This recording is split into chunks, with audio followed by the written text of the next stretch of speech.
Assalamualaikum warahmatullahi wabarakatuh. Perkenalkan, nama saya Herlan Fadila dengan NIM 24000060008, ingin mempresentasikan hasil ujian akhir semester 3 mata kuliah pemrograman komputer. Untuk soal nomor 1, soalnya cek kesalahan dalam program di atas, lalu buat dalam program yang benar. Langsung ke Google Colab-nya aja. Ini soalnya sudah saya copy. Nah, nomor 1, cek kesalahan program. Yang pertama itu dari inputan dulu. Nah, di inputan ini kita kan akan memasukkan nilai siswa. Nah, sedangkan nilai siswa itu bentuknya angka ya. Jadi inputannya tuh nggak sekedar input saja, perlu kita tambahkan integer maupun float. Untuk amannya kita tambahkan float saja. Nah, karena takutnya di nilai siswa itu terkadang ada koma-komanya di 80,5, 81,5 gitu, jadi nggak tentu, jadi kita ambil float saja. Di ketiga-tiganya kita ubah ke float. Nah, habis itu di jumlah rata-rata. Nah, rata-rata itu kan kita dapat dari jumlah nilai 1 ditambah nilai 2 ditambah nilai 3. Nah, variabelnya itu kan ada 3, ada nilai 1, nilai 2, nilai 3. Jadi jumlah bukan dibagi 2, melainkan dibagi 3. Nah, kemudian di bagian hasil.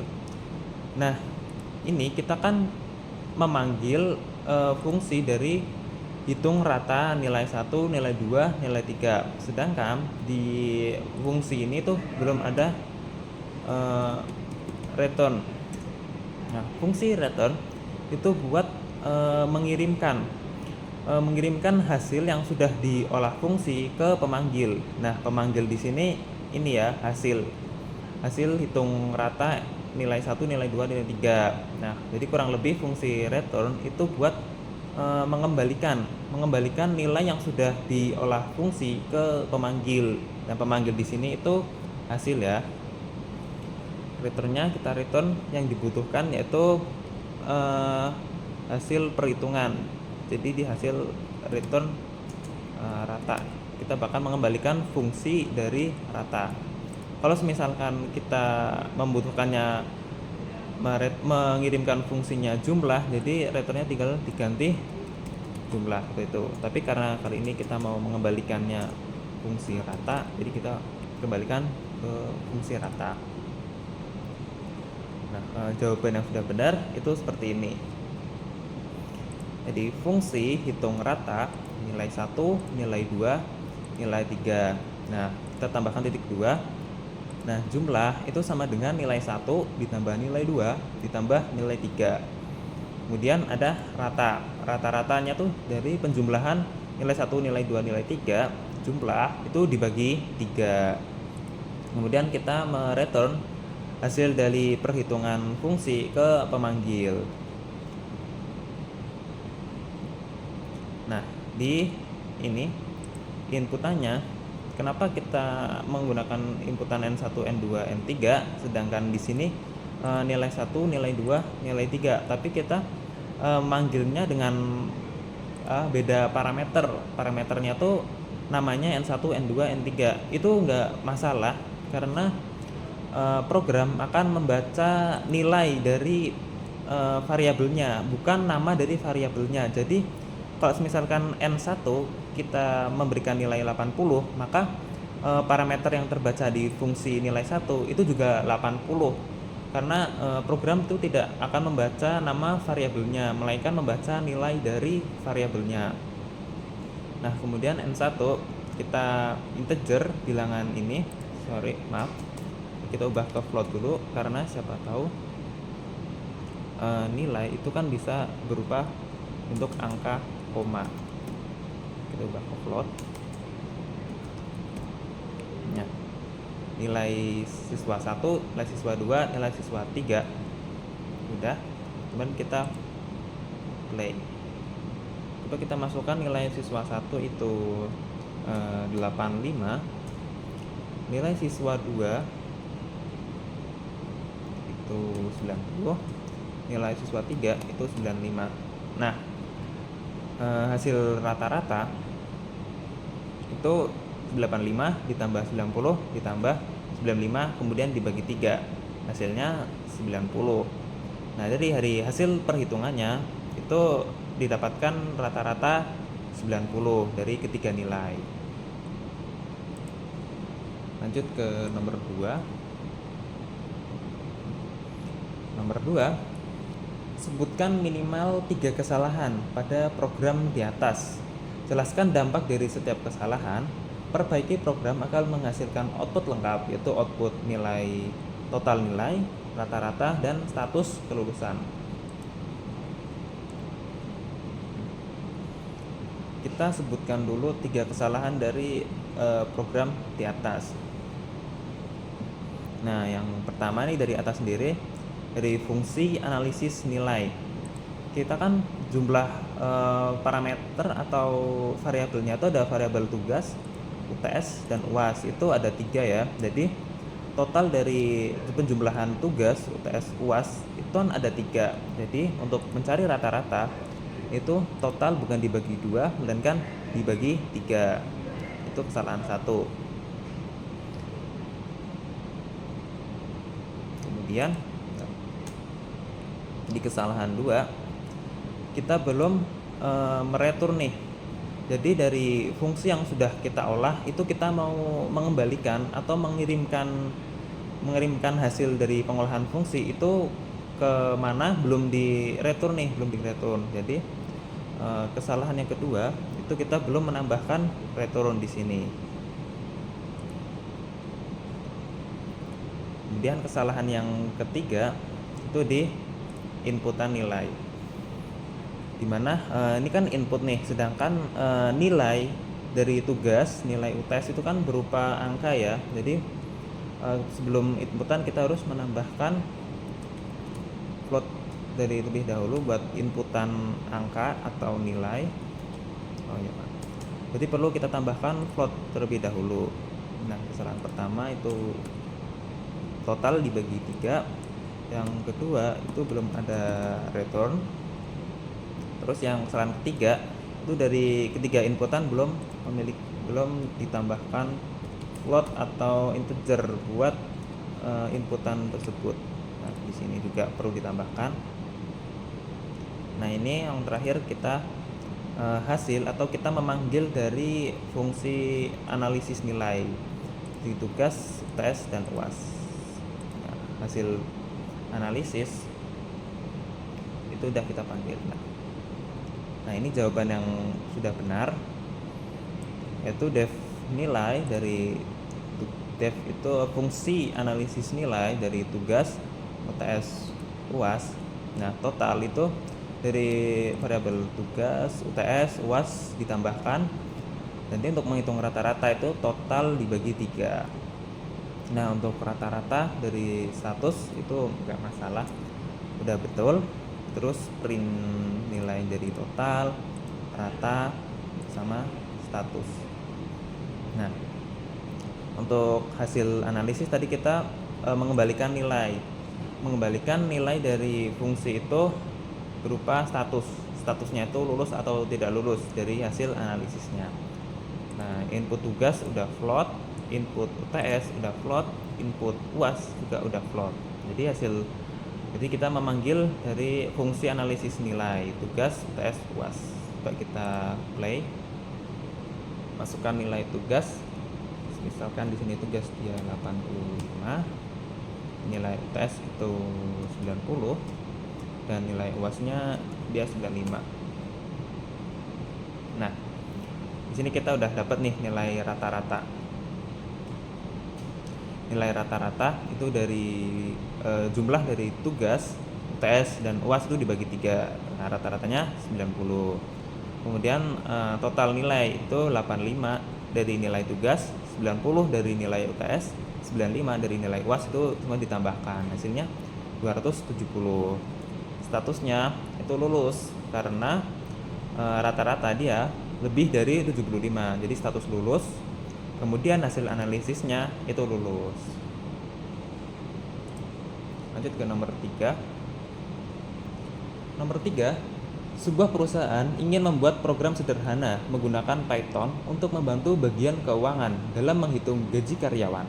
Setiap karyawan memiliki gaji pokok, jumlah jam lembur, dan tarif lembur per jam. Perusahaan memberikan upah lembur yang dihitung dari hasil perkalian antara jumlah jam lembur dan tarif lembur per jam. Total gaji karyawan diperoleh dari penjumlahan gaji pokok dan upah lembur. Nah, ini tadi udah ada ini ya poinnya, total gaji karyawan itu dari penjumlahan gaji pokok dan upah lembur. Dan juga ada lagi nih upah lembur yang dihitung. Jadi upah lembur itu dihitung dari perkalian antara jumlah jam lembur dan tarif lembur. Kemudian perusahaan juga ingin mengelompokkan karyawan berdasarkan kategori gaji. Jika total gaji yang diterima karyawan lebih dari atau sama dengan 5 juta, maka karyawan tersebut termasuk dalam kategori gaji tinggi.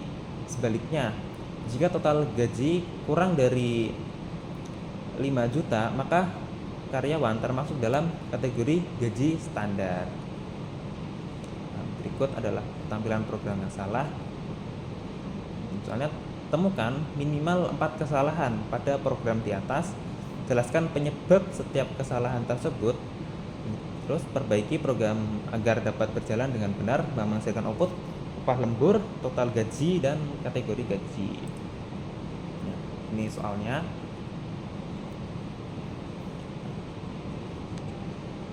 Kita disuruh mencari minimal 4 kesalahan dan penyebab dari setiap kesalahan tersebut. Yang pertama, kita analisis dari pertama fungsi dari gaji pokok, jam lembur, dan tarif. Parameternya tuh ada 3. Nah, lembur itu jam lembur ditambah tarif, sedangkan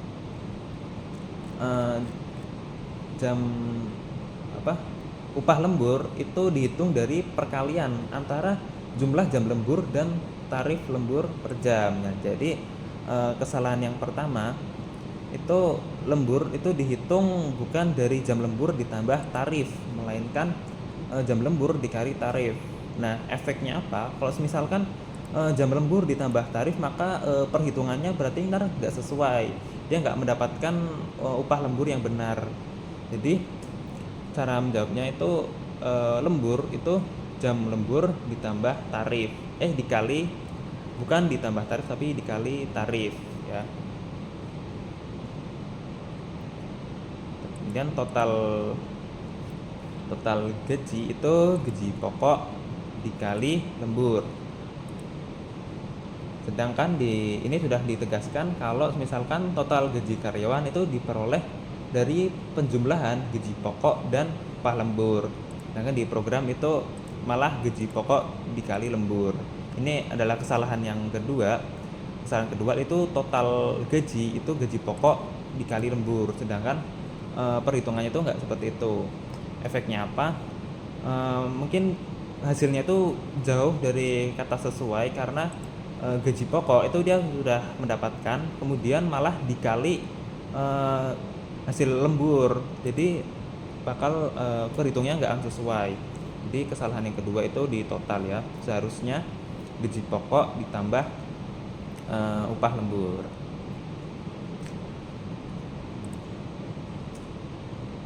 Ya. Jika total lebih dari 5 juta, kategori gaji standar. Ini juga salah lagi. Sedangkan di sini perusahaan ingin mengelompokkan karyawan itu berdasarkan kategori gaji. Nah, kalau misalkan gaji karyawan lebih besar atau sama dengan 5 juta, itu kategorinya gaji tinggi. Sedangkan di program dia malah gaji standar. Jadi ini kesalahan yang ketiga, itu di kategori. Kategorinya dia lebih dari 5 juta tapi malah gaji standar. Ini seharusnya gaji tinggi.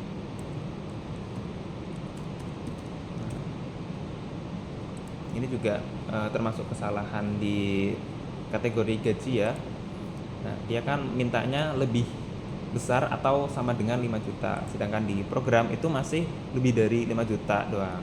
Harus ditambahkan sama dengan, jadi lebih dari atau sama dengan 5 juta, kategorinya itu gaji tinggi. Nah, jika dia di luar dari lebih besar atau sama dengan 5 juta, kategorinya itu gaji standar ya, bukan gaji tinggi. Ini juga masuk dari kesalahan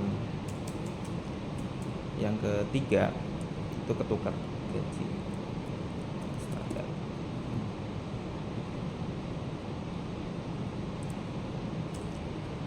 Nah, kemudian print upah lembur. Nah, ini masuk ke kesalahan keempat nih.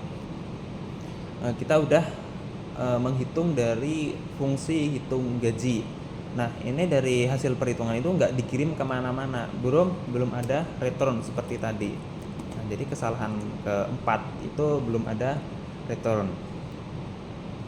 Nah, return itu kita akan mengembalikan nilai dari hitungan fungsi ini kemana, itu udah ada di yang paling terakhir. Nah, di sini hasil itu memanggil fungsi hitung gaji. Nah, kita perlu menambahkan return. Nah, hasilnya perlu kita return dulu ke total.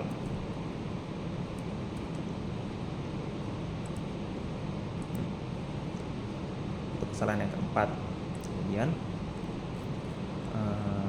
minimal 4 kesalahan ya. Di sini ada banyak banget kesalahan dari program ini. Nah, ini juga ada kesalahan belum memasukkan ini inputan float buat nginput nilai atau angka ya, dan float itu juga bisa dipakai buat koma.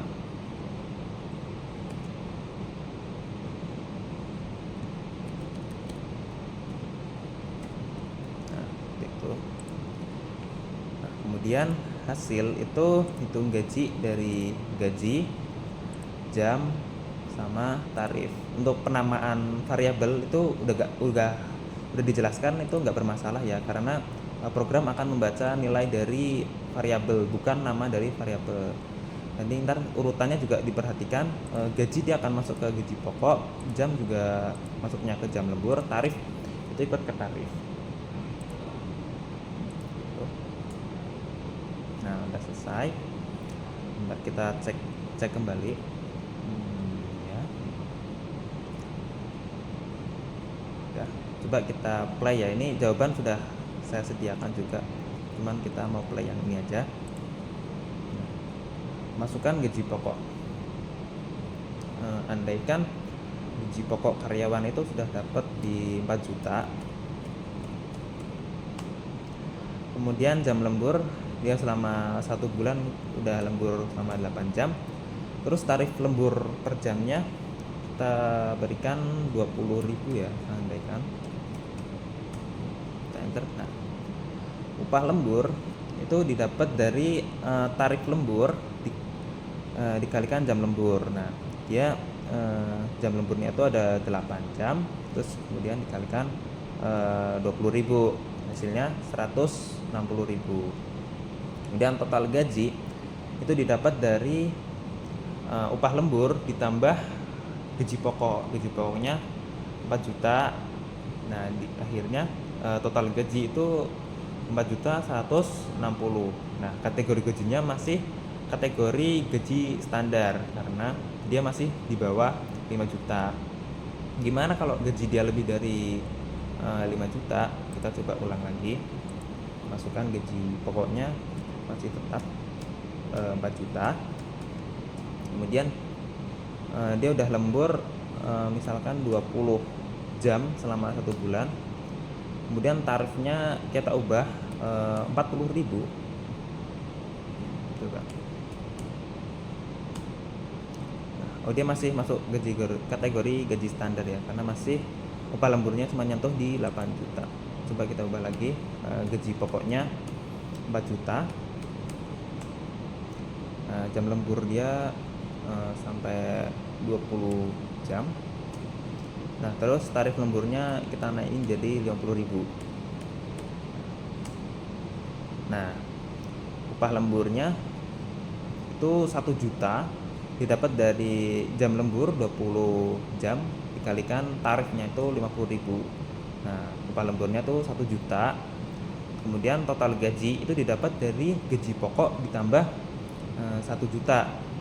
Jadi hasilnya total gaji itu 5 juta. Nah, di sini udah masuk nih ke kategori gaji tinggi karena gaji dia itu lebih dari atau sama dengan 5 juta seperti itu. Untuk outputnya sudah, output nomor 3 udah benar, output nomor 2 juga udah benar, output nomor 1 juga udah benar. Jadi sekian jawaban dari hasil UAS pemrograman komputer dari saya. Kurang lebihnya mohon maaf. Wassalamualaikum warahmatullahi wabarakatuh.